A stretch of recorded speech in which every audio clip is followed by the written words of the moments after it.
How to fix Roblox error code 273. Hi guys, welcome back to the new video. In this video I'm going to show you how you can do it easily. So the steps are very easy and simple. So now let's get started. First of all, you have to go on your Windows settings, and here you have to go on the run. Now once you're in, you have to type here local app data percent. You have to add the percent in the first and in the last. After this, you have to click on the OK and browse it in the Roblox.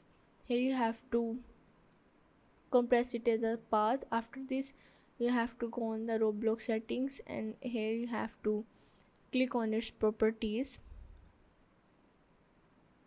But before it, you have to compress it as a zip file. Now you have to go on the properties, and here you have to click on the security, and here you have to select the administration. After this, you have to apply the changes and click on the OK. And in the last, you have to go on the Roblox, and here you have to log out from your account and again log in back. And yeah, this is how you can fix Roblox error code 273.